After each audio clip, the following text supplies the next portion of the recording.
오늘 가정 주일 감사 예배 함께 나누실 말씀은 신약성경 에베소서 2장 19절부터 22절까지입니다. 신약성경 312면 에베소서 2장 19절로 22절까지 말씀을 공독합니다. 그러므로 이제부터 너희는 외인도 아니요 나그네도 아니요 오직 성도들과 동일한 시민이요 하나님의 권속이라. 너희는 사도들과 선지자들의 터 위에 세우심을 입은 자라. 그리스도 예수께서 친히 모퉁이돌이 되셨느니라. 그의 안에서 건물마다 서로 연결하여 주 안에서 성전이 되어가고 너희도 성령 안에서 하나님이 거하실 초소가 되기 위하여 그리스도 예수 안에서 함께 지어져 가느니라. 아멘. 우리가 잘 아는 고린도전서 13장 사랑장이라고 하는 것에 사랑을 여러 가지로 설명하고 있는데 그 중에 하나가 이런 겁니다. 사랑이란 악한 것을 생각하지 않는 것, 불의를 기뻐하지 않는 것, 진리와 함께 기뻐하는 것, 모든 것을 참으며 모든 것을 믿으며 모든 것을 바라며 모든 것을 견디는 것, 이게 사랑이랍니다. 참 어렵습니다.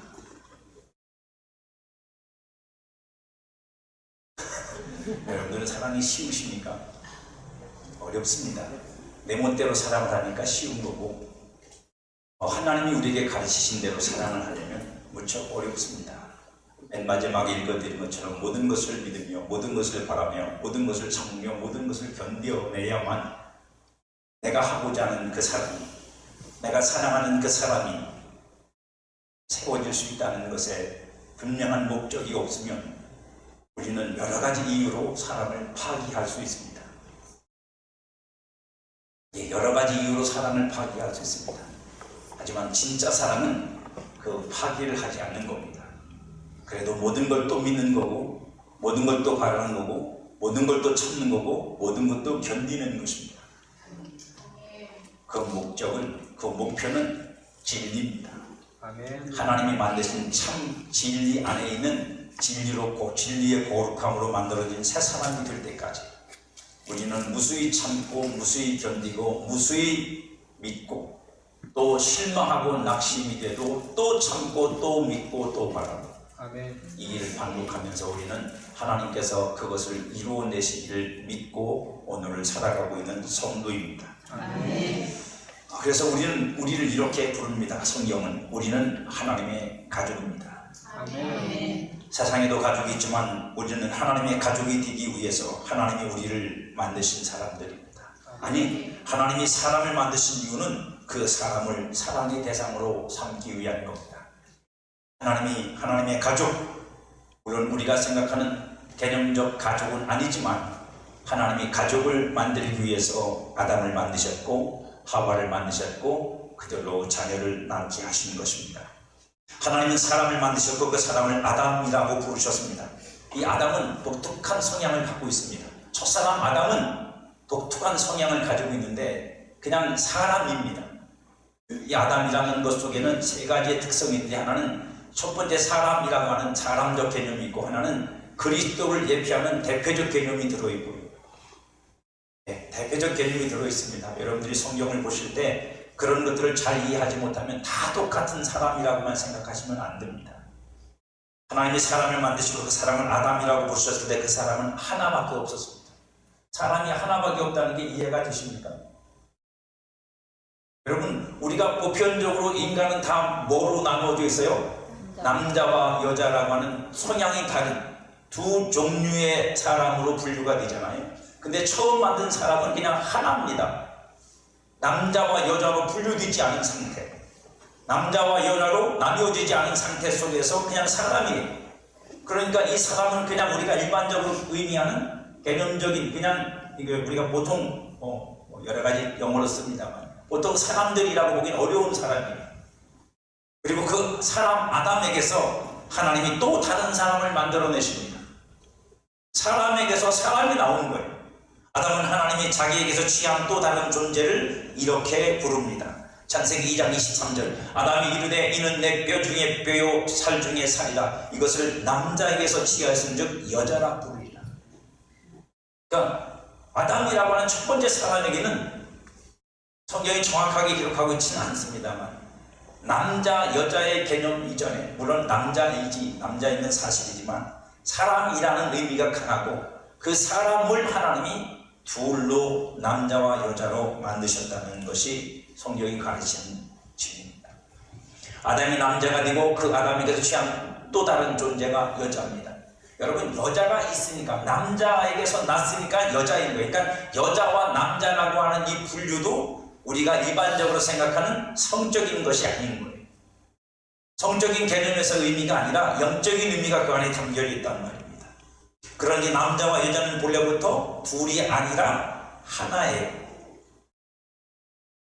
남자와 여자는 둘이 아니라 하나예요. 그게 성경이 가르치고 있는 하나님의 말씀이에요. 아담이라는 하나의 사람인 겁니다. 거기서 둘이 된 거고, 그래서 그 둘은 반드시 다시 하나가 되어야 되는 거고, 이걸 가장 많이 써먹는 데가 교회에 있는데, 교회보다 더 많이 써먹는 데가 어디냐면 결혼식장. 결혼식장 주례사가 맨날 이거잖아요. 하나가 되라, 하나가 되라. 근데 하나가 되라고 하는 주례를 듣고 나서 얼마 못 가서 우리는 성격이 안 맞아요 하고 둘이 돼버려요. 불행한 인생을 우리가 살고 있습니다. 이 둘인 남자와 여자가 하나님에 의해 이런 명령을 받습니다. 그래서 창세기 2장 24절에 이러므로 남자가 부모를 떠나 그의 아내와 합하여 둘이 한 몸을 이룰지로다. 예수님께서는 이렇게 말씀하시죠. 하나님이 정하신 것을, 하나님이 하나로 정해놓으신 것을 사람이 임의로 나눌 수 없느니라. 우리가 지금 이 말씀을 이해하는 정도는 그냥 이혼하지 말고 살아, 그 정도예요. 하지만 그 말씀은 이혼하지 말고 살아라는 정도의 내용이 아닙니다. 그보다 훨씬 신령한 말씀이고 영적인 비밀이 담겨져 있는 말씀입니다. 그러니까 먼저는 육신적인 것부터 순종하시고 그 다음에 영적인 걸 깨달아서 여러분들이 더 깊은 세계로 나아갈 수 있기를 바랍니다. 남자와 여자가 한 몸을 이룰 때 우리는 그 상태를 남편이라고 그러고 아내라고 그럽니다. 남편과 아내가 되기 전에는 그냥 남자와 여자예요. 근데 둘이 만나야 남편과 아내가 되는 거예요. 아무나 남편이 될 수 있고 아무나 아내가 되는 거 아닙니다. 아무한테나 남편이라고 그러면 안 되는 거고 아무한테나 아내라고 그러면 안 돼요. 둘이 한 몸이 됐어야 되는 거예요. 그리고 그 남편과 아내가 된 사람, 곧 한 몸을 이룬 사람에게서 자녀가 출생을 하게 되죠. 거기서 자녀가 나오는 거예요. 그렇게 해서 세워지는 것이 가족입니다. 가정이 아니고 가족, 생명을 통해서 만들어진 공동체. 이 가족의 비밀, 곧 가족의 실상을 바울은 우리에게 이렇게 설명해 줍니다. 왜 하나님이 아담이라는 사람을 통해서 남자와 여자가 나오게 하시고 그 남자와 여자가 남편과 아내가 되게 하셔서 자녀를 낳음으로 말미암아 가족이 되게 하시는다라고 하는 이 창조 속에 들어있는 이 비밀을 바울은 우리에게 이렇게 설명한다고요. 이 비밀이 크도다. 나는 그리스도와 교회에 대하여 말한다. 하나님의 창조의 목적은, 하나님이 남자와 여자를 만드신 목적은, 하나님이 남편과 아내를 만드신 목적은, 그리고 거기서 자녀가 태어나게 만드신 목적은 그리스도와 교회를 위한 것이라고 말씀하고 있습니다. 그리스도와 교회가 남편과 아내로서 한 몸이 되어 태어나는 것, 그게 자녀의 성도라는 말입니다. 다시 말씀드립니다. 그리스도가 남편이 되고 그의 몸인 교회가 아내가 되어 그 안에서 태어나는 게 성도입니다. 그게 성경이 우리에게 그려내고 있는 진리고, 하나님은 이것을 우리에게서 행하시기 위해서 남자와 여자를 만드시고 남편과 아내가 되게 하시고 그 안에서 자녀가 태어나게 하신 겁니다. 모든 성도는 하나님 아버지의 생명을 그리스도로부터 얻어서 그래서 자녀가 됩니다. 하나님의 자녀가 되는 일은 결코 그리스도 없이도 안 되고 교회 없이도 안 되고 반드시 그리스도와 그의 몸인 교회를 통해서 태어나는 사람만 하나님의 자녀가 되는, 아멘. 그리고 그 안에 아버지의 생명이 들어있게 되는 겁니다. 아멘. 그리스도의 몸인 교회를 통하지 않고 자녀로 나아지는 사람은 없어요. 없습니다. 여러분. 혹 그런 일이 우연히 특별한 경우가 있어서 생겼다고 해도 그는 그리스도의 몸된 교회를 그리워하고 그 몸된 교회에 속하기 위해서 이끌림을 받게 되어 있습니다. 그리고 반드시 그리스도와 교회를 통하여 양육을 받으며 자라나야 됩니다. 아멘. 신학적 오류가 좀 있긴 하지만 그래서 아주 옛날, 지금은 가톨릭이라고 말하죠. 옛날 교회가 하나였잖아요. 거기에 가깝게 올라가면 가톨릭에서는 그렇게 정의를 내렸습니다. 교회 안에만 구원이 있다. 그건 조금 신학적인 문제가 있을 수 있지만 우리가 영적인 의미로 보면 맞습니다. 교회를 통해서만 그리스도는 자녀인 성도를 낳습니다. 아멘. 그러니 여러분, 교회가 필요 없다고 말하는 사람들은 문제가 심각한 겁니다. 그건 엄마 없이 아버지 혼자 자식을 낳는 거하고 똑같은 겁니다. 하나님은 그렇게 낳기도 하시지만 그러면 그를 반드시 어떻게 해요? 교회로 세우십니다. 교회가 되게 하시고 그렇게 역사하시는 거예요. 바울은 가족의 진리를 밝히면서 가족 안에 담겨진 성장과 세움을 위한 비밀을 이렇게 에베소서 5장에서 말해줍니다. 남편은 자신을 주어 아내를 사랑해야 합니다. 아멘이 안 나올 줄은 잘 알고 있었어요. 쉬운 일이 아니에요. 다시 합니다. 남편은 자신을 주어 아내를 사랑해야 합니다. 그래서 그리스도께서 남편이 되사 몸된 교회, 아내인 교회를 위해서 자신을 내어줌으로 교회가 됐습니다. 아담이 갈빗뼈를 뽑아 하나님께서 아내를 만들고 여자를 만든 것처럼 하나님은 그리스도를 통해서 교회를 만드셨습니다.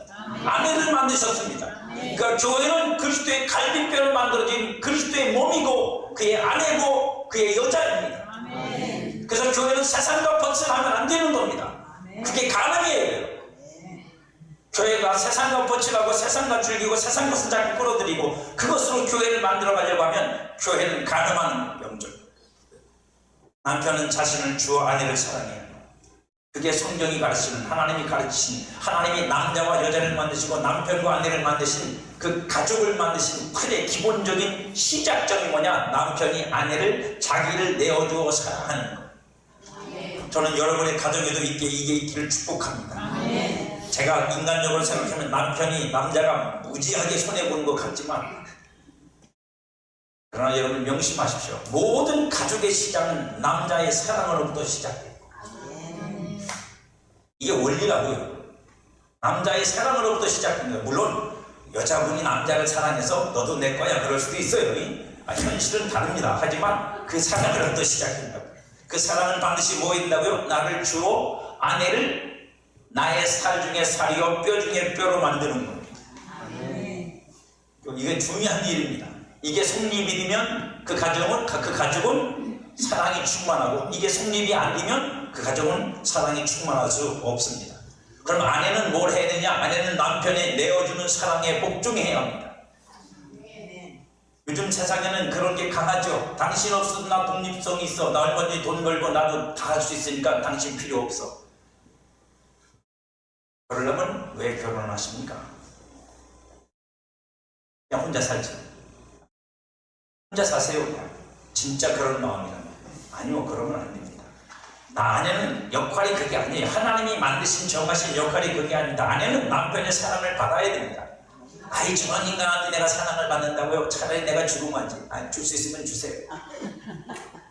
남편의 사랑을 받으셔야 됩니다. 받아서 그 사랑이 무엇을 내게 넘겨주고 있는지를 깨닫고 그 사랑이 주는 것을 받아서 여러분을 세워가셔야 돼요. 세상에서도 남편한테 사랑 못 받고 세상에 나가서 온갖 남자, 희덕거리는 여자만큼 불쌍한 여자가 없는 거예요, 여러분. 다른 남자들이 다 싫어해도 집에 있는 내 남편이 나를 사랑해주면 그 여자는 행복해. 내 집에 있는 남자한테는 사랑을 못 받고 그 사랑에는 순종을 안 하고 세상에 있는 온갖 남자한테 그 남자들에게서 오는 그 눈에 여러분 행복해 하면 안 돼요. 그건 행복한 게 아닙니다. 그래서 아내는 남편의 사랑에 복종하셔야 됩니다. 남편이 사랑을 통해서 나에게 주려는 것들이 있잖아요. 그게 뭔지를 캐치하셔야 돼요. 그게 뭔지를 알아야 복종할 거 아닙니까? 그걸 못 알아듣고 그걸 해석하지 못하는 사람들이 많아요. 이렇게 해서 자기한테 막 어거지를 쓰고 자기를 강요한다고 생각하는데 그렇지 않아요. 그러니까 생각하셔야 돼요. 여자분들은. 여자가 더 똑똑하잖아요. 남자보다. 여자들은 생각을 하셔야 됩니다. 왜요? 이 남자가 도대체 저 열정과 사랑으로 나한테 뭘 주려고 하는 건지를 아셔야 돼요. 그래서 그걸 여러분들이 쏙쏙 빼먹어야 돼. 그래야 여러분들이 건강해지고 온전해지고 사랑 안에서 튼튼해진다고. 그것이 약해진 성도, 그것이 약해진 여자는 가족의 남편에 대한 기반이 아주 약해져요. 그러니까 흔들리죠. 부모는 자녀를 자식에게 넘치는 사랑으로 양육해야 합니다. 지식이 넘치는 사랑으로 양육해야 한다고. 자녀를 향한 지식이 있어야 돼요. 자녀를 향한 지식이 있다는 건 뭐예요? 이놈이 어떤 성격을, 이런 걸 알라는 게 아닙니다. 얘가 커서 뭐가 될지를 알고 시작하라. 내가 어른이잖아요. 내가 부모잖아. 나는 이미 성년이 되고 어른이 됐잖아요. 나는 그 지식을 다 가지고 있잖아. 육신적으로 말하면. 정신없이 커가지고 모르겠어요. 나는 정신없이 커가지고 사춘기를 너무 막 격렬하게 살았고 모르겠다. 다 알잖아요. 그 지식을 갖고 얘가 크면서 어떤 일을 겪을 것이고 어떻게 자랄 것인지를 알고, 그리고 그 지식 속에서 그 자녀를 어떻게 하라고요? 양육하라고요. 교회가 하나님이 우리를 부르신 부르심의 소망이 뭐고 마침내 우리가 어떻게 될 것인지를 알고, 그리고 성도를 양육하는 거하고 똑같은 거예요. 여러분, 교회가 그 목적을 모르고 목표를 모르고 되는 대로 그냥 즐기고 재밌게 신나게 신앙생활하다가 천국 가자, 이거 말도 안 되는 얘기지. 이게 말도 안 되는 얘기지. 여러분, 얘가 커서, 우리 교회가, 이 성도들이 커서 뭐가 될지도 모르고 목표도 없이 교회가 성도를 양육한다는 건 여러분 이거 오거지지. 그건 그냥 놀고 먹자지. 그러니까 부모는 지식이 있는 사람으로 그 자녀를 양육해야 됩니다. 그래서 너는 어른이 될 거야. 너는 이렇게 클 거고, 너는 이런 과정들을 겪게 될 거고, 그래서 그 아이가 좌절하고 낙심할 때도 괜찮다. 네 나이 때는 그럴 수도 있는 거고, 네 힘이 약해서 그래. 네가 힘이 육신의 힘도 커지고 지식의 힘도 커지고 네 마음의 힘도 커지면 얼마든지 할 수 있는 일이야. 넘어올 수 있죠. 그렇게 안 되는 이유는 뭐냐면, 아직 부모가 그 아이들을 그렇게 양육할 여유를 가지지 못하고 현실이 너무 각박하기 때문에. 그러다 보니까 대부분의 첫 번째 부모들은 자식하고 싸우면서 기릅니다. 할아버지 할머니라도 있으면 참 다행입니다. 할아버지 할머니가 없으면 아주 격렬히 싸우다가 나중에는 둘이 원수가 돼요. 자식하고 부모하고. 그렇게 되지 않기를 축복합니다. 자녀는 부모에게 순종하고 공경해야 합니다. 왜요? 그 부모가 나를 그 지식으로, 그 사랑으로 양육하여 나를 세울 것이기 때문입니다. 그냥 내가 되는 게 아닙니다. 저는 종종 우리 권사님들에게 우스갯소리로 그렇게 말합니다. 엄마가 나한테 해준 게 뭐가 있냐고 소리치는 자식이 있거든. 난 그냥 내쫓아라.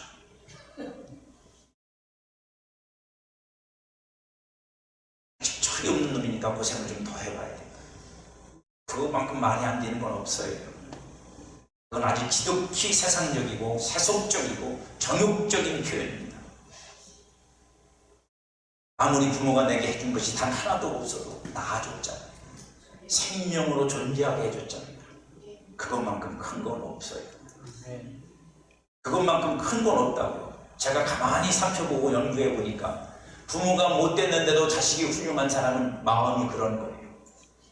부모니 아버지가 나를 낳아주셔서 내가 이렇게 클 수 있고 됐습니다.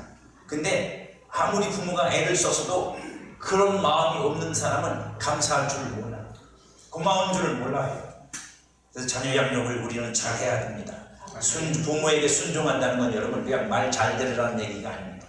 부모가 지식을 따라 나를 양육할 때 그 지식을 따라 양육하는 지식을 쫓아 나보다 앞서신 분이고 나의 모든 걸 아시는 분이고 전체를 알고 나를 이끌어가는 분이니까 거기에 순종하면 내가 그렇게 된다는 뜻이에요. 교회가 하나님의 말씀의 전체를 가지고 성도는 이렇게 되는 겁니다. 이렇게 성장하는 거고 이렇게 하나님 앞에 나타날 겁니다. 우리 이런 이 길로 가야 됩니다 라고 이끌어가면 성도는 어떻게 된다고요? 따라가요. 아멘. 따라가야 된다고요, 여러분. 아멘. 요즘에는 교회론이 아주 약화돼서 교회가 무슨 그죠? 개밥그릇처럼 발에 채입니다만 절대로 교회는 그런 것이 아니에요. 교회를 통해서 양육되지 않는 성도는 온전하게 세워질 수 없습니다. 네, 교회를 통해서 양육되지 않는 그리스도의 몸된 교회를 통해 양육되지 않는 성도는 온전해질 수 없어요. 여러분, 이것이 가정이 세워지는 순리적 질서입니다.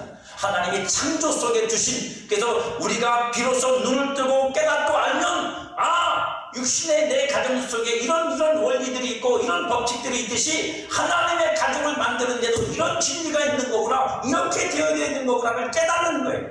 그걸 순리대로 살 줄 안다 그러는 거고, 지난주에 말씀드린 거죠. 그 자연적 질서, 순리적 질서 속에 진리가 들어있다. 그걸 깨달으면 진리를 알게 됩니다. 그래서 아버지가 하나님인 걸 알게 되고, 그죠? 어머니가 교회인 걸 알게 되고, 자녀가 성도라는 걸 알게 되고.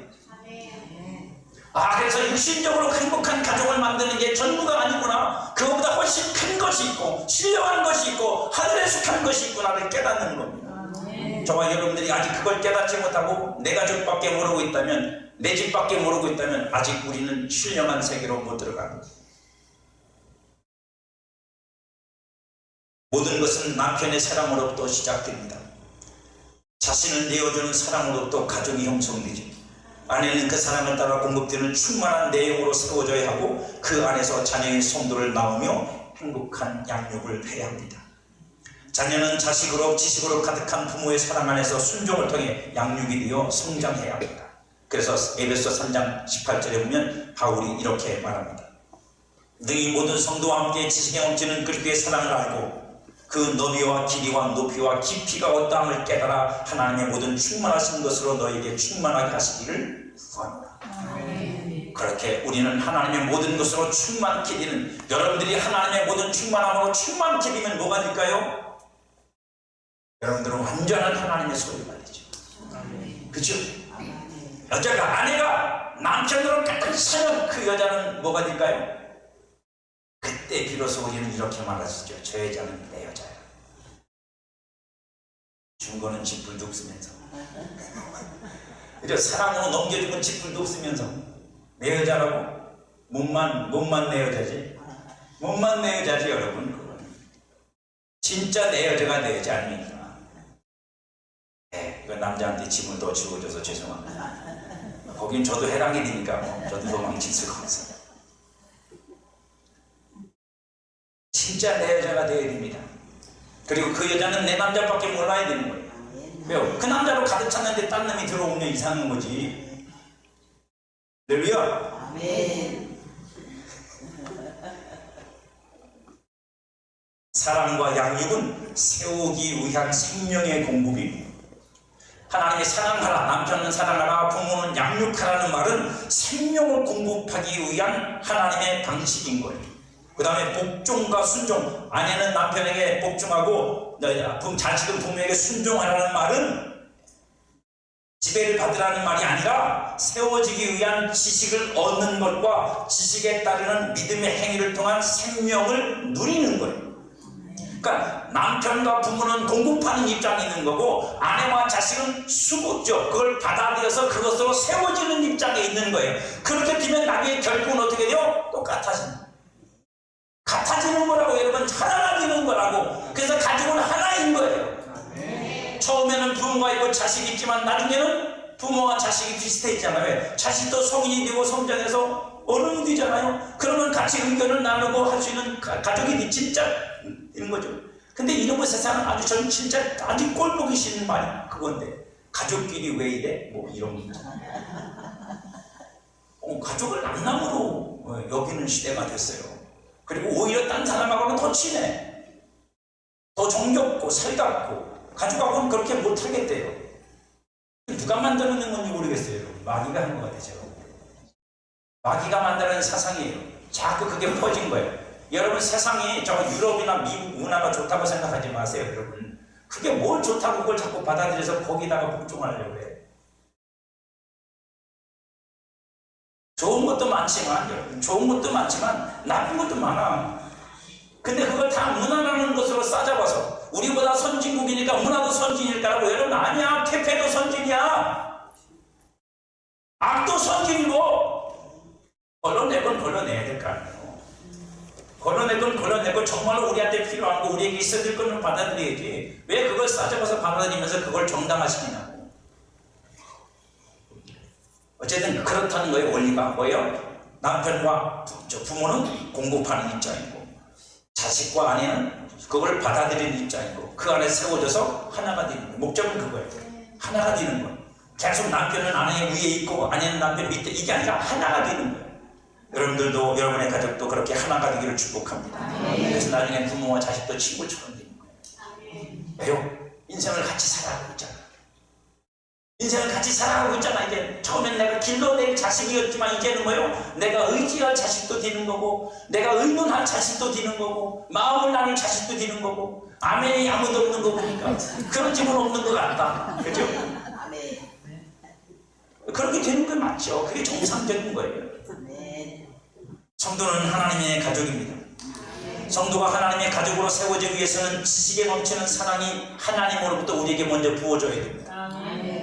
그리고 그 사랑과 지식에 대한 복종과 순종이 우리에게 요구되는 겁니다.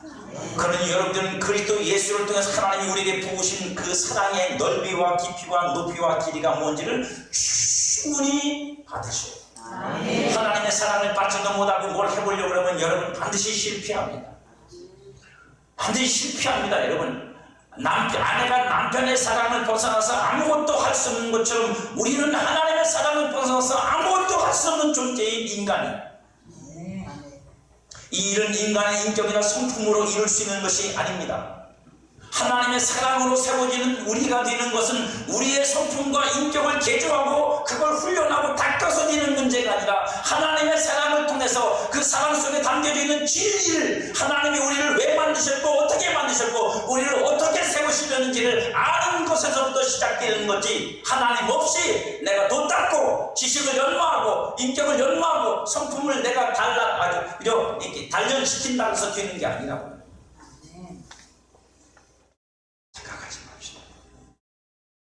사사상금 읽어서 될 것 같으면, 논어맹자 읽어서 될 것 같으면 성경은 필요 없어요. 그건 필요 없죠. 하나님의 가족이 되는 게. 오직 하나님의 사랑을 받아야 하나님의 가족이 되는 겁니다. 아멘.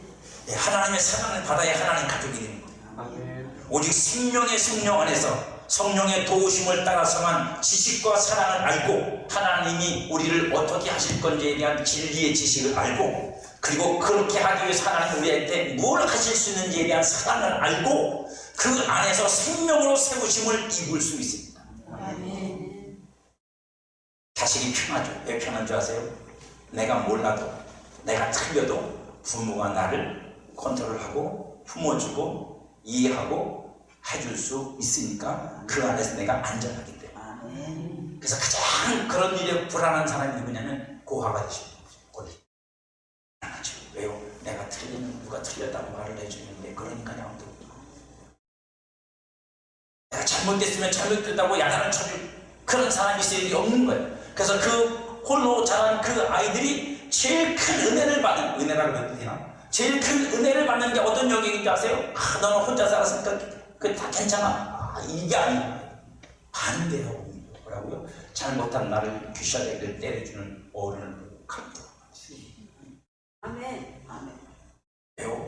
단 한 사람도, 어른이라는 사람들이 내가 분명 틀린 건 나도 아는데 누구도 나한테 그런 사랑을 주는 사람이 없는 거예요.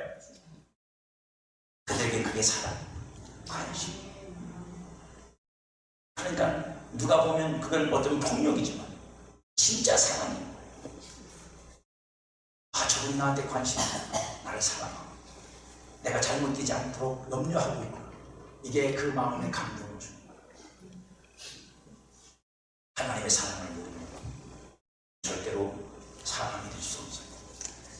하나님의 사랑을 모르면, 하나님의 사랑 안에 담겨진 그 풍성한 지식을 모르면 우리는 하나님이 만드시려는 온전한 사람이 될 수 없어요. 그래서 우리는 그 세우심을 따라 복종이 필요합니다. 내 마음에는 안 들지만 자식이 언제 부모 말에 언제나 잘 말 듣나요? 나이가 들수록 지 생각이 많아지죠. 가장 많이 하는 소리, 가장 많이 듣는 소리, 사춘기가 지나면 무슨 소리를 가장 많이 하시죠? 여러분도 해보고 저도 해보고 또 듣고 있는 거 뭐라고요? 내가 알아서 할게요. 냅둬요. 엄마가 뭘 한다 그래? 무수히 들으셔야 되고 많이 들어야 됩니다. 나중에 지가 제 자식한테 그 소리 들을 때까지 살아계셔야 돼. 그리고 가서 꼭 얘기를 해주세요. 네 심정이 어떠냐? 기쁘냐? 그 소리 들으니까 행복하냐? 네가 그 말할 때 이 애비의 마음은 뭉그러졌다 이 자식아. 그래 여러분들이 돌아가신 후에도 무덤을 배워서 울면서 아빠 잘못했어요. 용서를 빌어. 철이 든다. 그 세움의 결국을 성경은 하나님이라고 합니다. 이것이 한 몸이라는 말의 비밀입니다. 여러분 아무리 생각해보세요. 남자 여자가 결혼해서 잠을 같이 잔다고 해서 몸뚱아리가 하나 되는 거 보셨어요? 언제나 둘이지. 마음은 더하지. 마음은 더해. 근데 하나님은 그 속에 그 비밀을 담아 놓으시고 그 속에서 하나님을 우리에게 말씀하시고 계시는 겁니다. 이것이 하나님이 세우고자 하는 가족의 실사입니다. 자 이제 결론으로 오늘 우리의 현실 얘기를 잠깐 하고 마치겠습니다. 성도는 그리스도와 교회를 통해 하나님의 가족으로 세워져야 합니다. 아멘. 분명한 것은 하나님의 가족으로 세워지는 만큼 현재의 가정에서 자기 역할을 진리로 이해하게 되고 사랑 안에서 서로에게 진리를 말해주며 그리스도를 경외함으로 피차 복종하는 삶을 실천할 수 있다는 거예요. 이게 없으면 그냥 세상 남자, 세상 여자로서 세상적 가치를 가지고 우기고 싸우고 다투는 것으로 끝이. 가족이란 남자와 여자와 남편과 아내와 자식과 부모라는 이 관계를 만드신 하나님이 그 속에 담겨놓으신 진리, 하나님의 뜻, 영적 비밀이 뭔지를 깨닫고 알아서 하나님이 이 육신의 가족을 통해서 우리한테 그려내시는 건 하나님의 가족을 만드시려는 거구나. 그렇다면 분명해지잖아요. 목적이 뭐가요? 그렇다면 나는 내 가족을 어떻게 만들어 가야 될까를 고민할 때 답이 나오잖아. 우리 가족의 최종 목적은 뭐다? 하나님의 가족이 되는 거다. 아멘. 할렐루야. 아멘. 우리끼리 행복하고 우리끼리 즐겁고 우리끼리 재밌다가 끝장나는 인생이 아니라 남편도 아내도 자식도 다 하나님의 가족으로 등록을 하고 하나님의 가족이 되어서 이 세상의 삶을 끝내고 죽은 뒤에도 우리는 하나님 안에서 영원한 가족으로 남는 게 우리 가족의 목적이 됩니다. 아멘.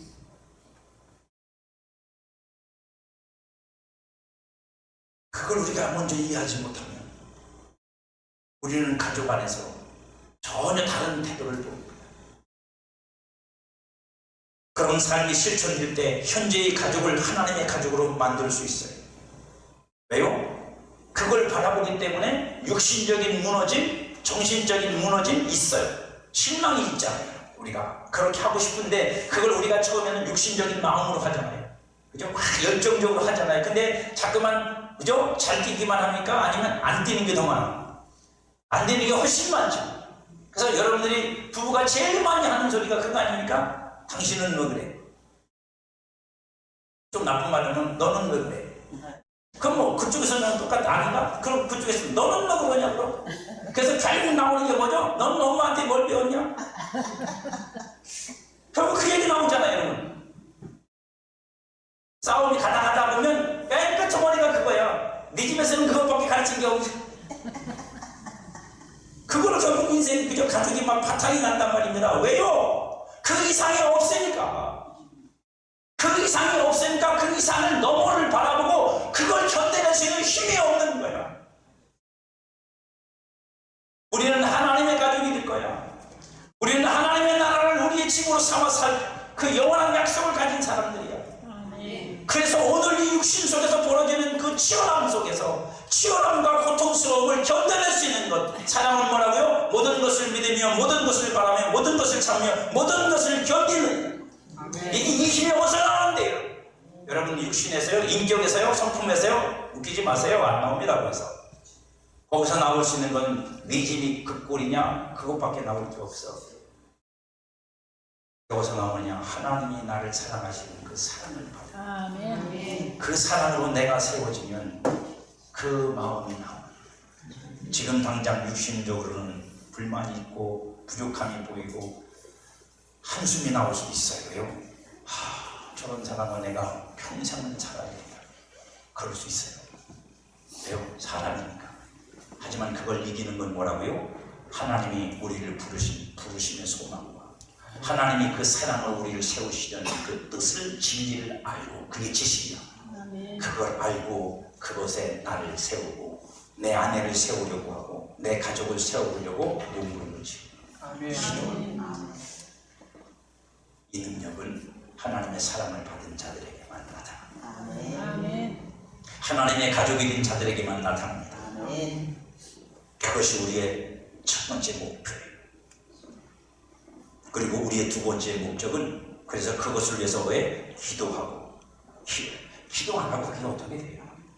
나부터도 못 견디는데, 내가 못 견디는데, 못 견디는 나를 쳐서 복종시켜야 되는데, 그 사랑 앞에 복종시키고 진리 앞에 복종시켜야 되는데 어떻게 기도 안 하고 그런 일이 가능해지냐고. 저는 여러분들에게 이런 축복을 해드리고 싶어요. 당장 여러분 눈앞에서 사람들이, 가족이 휘가닥 변하지 않아도 두려워하지 마고 낙심하지 마고 절망하지 마세요. 대신 하나님 앞에 기도하세요. 그리고 하나님으로부터 약속을 받아내세요. 약속을 받아내시라고. 하나님 앞에 내가 그를 빌고 구원하리라. 아멘. 내가 그와 함께 해주겠느라고 약속을 받아내시라고. 죽어도 약속 받고 죽어요. 그냥 믿지 말고.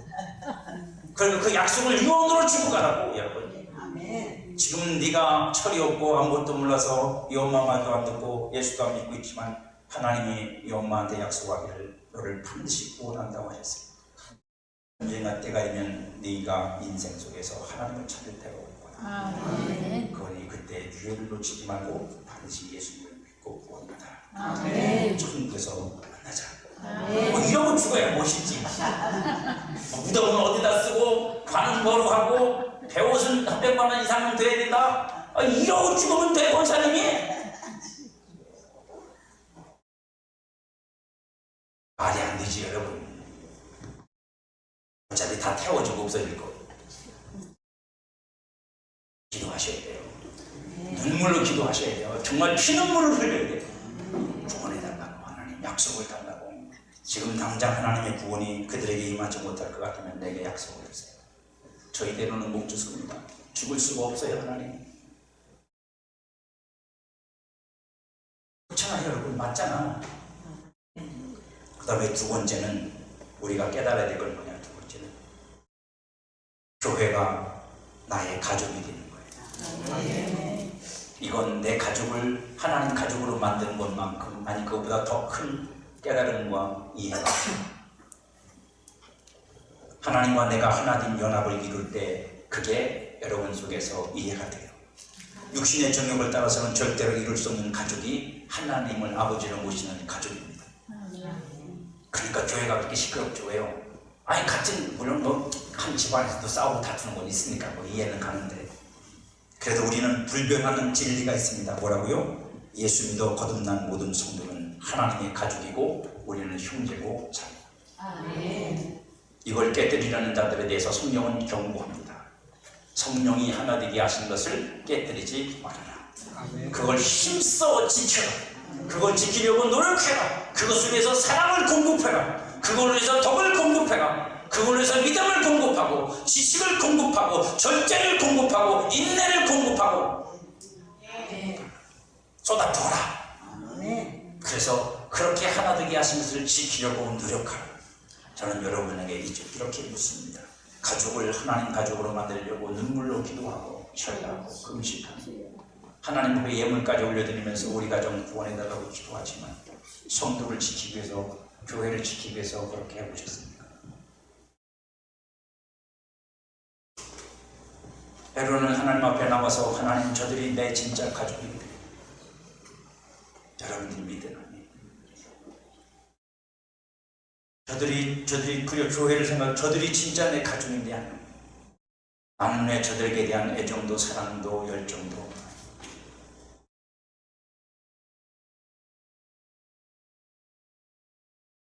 나는 왜 교회의 일을 반발하는 사람이야. 내 한 몸 된 성도들이 고통하고 아파하는 걸 외면하고 관심 없는 사람입니까? 그러고도 가족입니까? 그건 가족이 아니지. 세상적인 가치로도 가족이 아니지. 우리의 눈이, 우리의 마음이 육신임을 눈물을 흘리게 됩니다. 육신의 정욕을 십자가에 못 박고 새 사람으로 태어나야 우리는 비로소 이 가족됨을 알게 되고 소중하게 여깁니다. 진리로만 가능한 가족입니다. 육신의 가족은 이 땅을 사는 끝입니다. 하지만 그리스도 안에서 한 가족이 된 저와 여러분은 천국에서도 만날 겁니다. 영원히 함께할 겁니다. 같이 징글징글합니다. 세상에서도 징그러운 그리스도 안에 있는 하나님의 생명으로만 가능한 가족입니다. 여러분은 여러분의 가족을 하나님의 가족으로 만들려고 얼마나 노력하십니까? 그리고 교회 안에 있는 성도들과 하나님의 가족이 되려고 얼마나 사랑하고 노력하고 애를 쓰시고 계십니까? 축하합니다.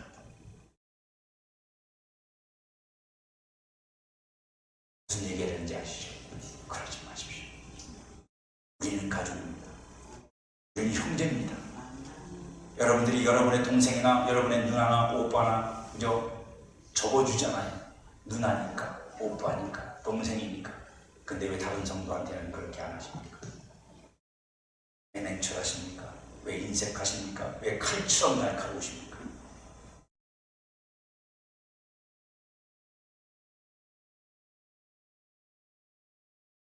노력하세요. 애를 쓰시고 우셔야 돼요. 우셔야 됩니다. 안 되면 나를 끌어안고 우셔야 돼요. 사랑과 기도와 눈물과 십자가 없이는 둘 다 불가능합니다. 주일에 마음을 무겁게 드려서 죄송합니다. 그러나 이게 우리의 현실입니다. 사랑과 기도와 눈물과 십자가가 없이는 내 가족이 하나님 가족이 되는 일도 없고 교회가 성도가 내 가족이 되도록 하는 일에 하나가 되게 만드는 일을 할 수도 없습니다.